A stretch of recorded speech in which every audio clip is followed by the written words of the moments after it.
Hi everyone, this is the kitchen and mobility video, 2 of 2. The goal of this video series, and this video in particular, is to really focus on those activities that you do in your kitchen, such as food preparation, loading or unloading your dishwasher, and cooking.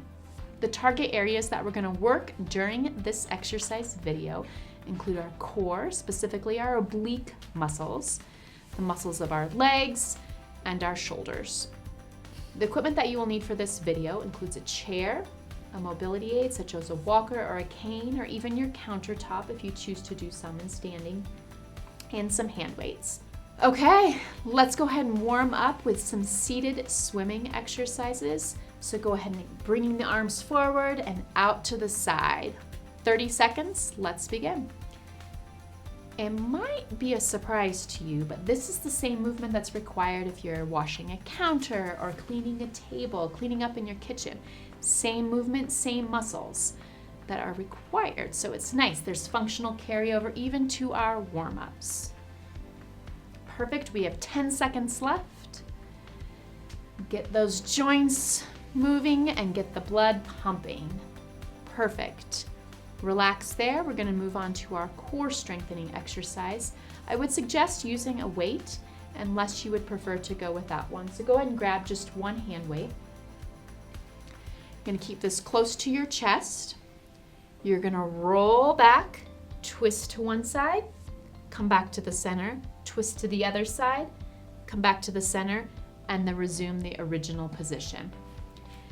So it's a little bit easier if you scooch to the edge of your chair when you do this exercise so that when you roll back, you have a nice range of motion. Let's go ahead and begin. 30 seconds. Roll back. Feel that in those abdominal muscles. Twist to one side, twist to the other, and then back to the center and up. What's important with this, just like in the first video, don't let those hips and knees move.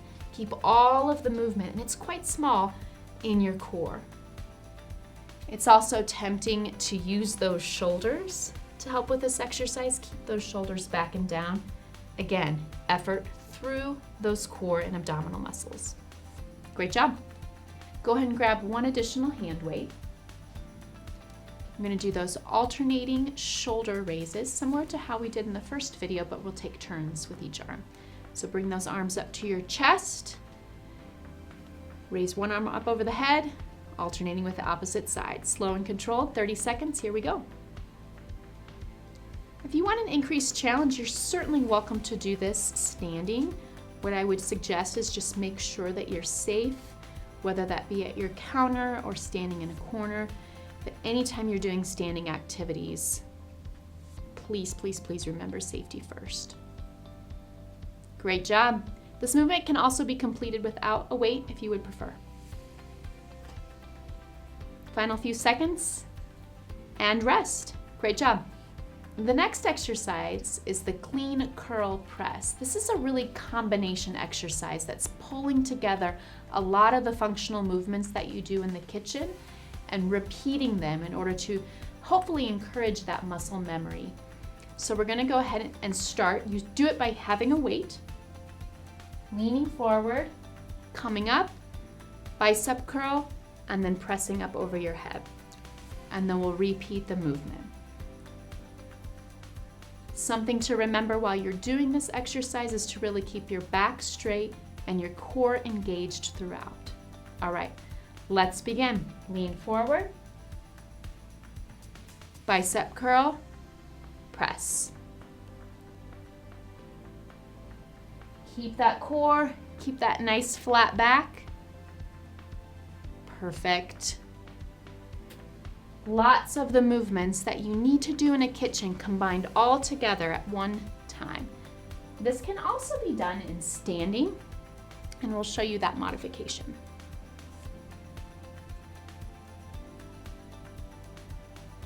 Great job. Our last exercise before we go to break is a squat with a side step. Now this is an important exercise because lots of the movements that you do in the kitchen are maneuvering at your counter in a standing position. So this exercise will help to translate, optimize, and improve those movements. So go ahead and mini squat like we did in the first video. And then we're gonna sidestep one direction 2 times, and then sidestep the other direction. If you need that counter for safety, please use that as an option. Let's go ahead and begin. 30 seconds. Squat, sidestep.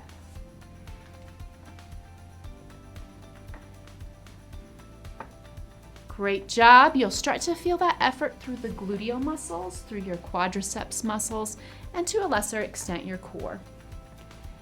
Perfect. We're about 10 seconds to being finished, and I'll give you guys that break that you very much deserve.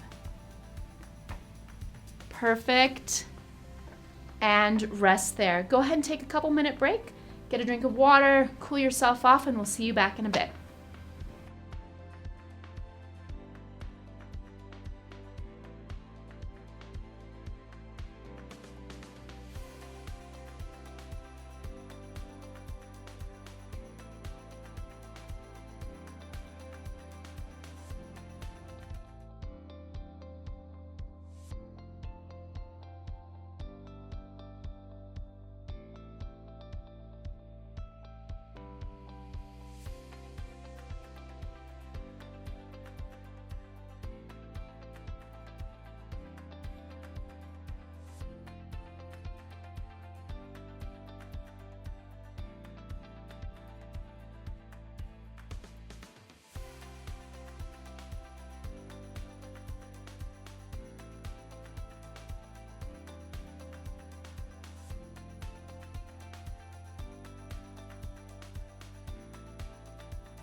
All right, welcome back everyone. I hope you enjoyed your break. We're gonna repeat the same exercises that we did during the initial half of this video. So we'll start with those seated roll-ups and that trunk twist. Weight is optional. Let's go ahead and begin. Roll back, twist, twist, and then back to the center. 30 seconds, let's begin. Roll and the twist. Now that we've already done a number of these exercises, the fatigue could be real. It could be slowly elevating and really starting to become a little bit burdensome. It's important to keep in mind that as you are working in the kitchen, at any time, you can just pull up that chair, use some of those tools, use some of those adaptations that you're encouraged to consider using if you are working with an occupational therapist or a physical therapist. These exercises can be used as an adjunct to those tools. The next exercise is that alternating shoulder raise. So grab your additional weight. Bring those weights up to your shoulder. Here we go. Push up one side and then the other, 30 seconds. Nice tall posture. Again, since it's the second set, you might start to feel a little fatigue. You might want to wilt into the movements. Try your very best to keep that core engaged, that good tall posture. This is great. 10 more seconds, and we'll move on to the final 2 exercises. And relax there. The next exercise is that clean curl press. So remember, this is that combination movement that's really pulling in together a lot of those difficult and different functional movements that you might be doing in your kitchen. So taking that weight, leaning forward towards the floor as far as you're feeling comfortable, flat back. Come to the start, curl, and then press up over your head. Here we go, 30 seconds. Lean down, engage that core, bicep curl, press up to the ceiling. Again, fatigue might be setting in, so the range of motion might be less, the effort might be more challenging, so listen to your body, adjust as necessary. You guys are doing a great job. Let's try to sneak in one more repetition before we transition. Get that curl, get that press, and relax. All right, the last exercise, that squat with the side steps. So go ahead and bend those knees, 2 steps one direction, then we'll switch over to the other. Slow and controlled, here we go. And it's important to remember that you're most likely feeling quite tired at this point. And if that's the case, go ahead and just do side stepping. You don't have to worry about the squat piece of that.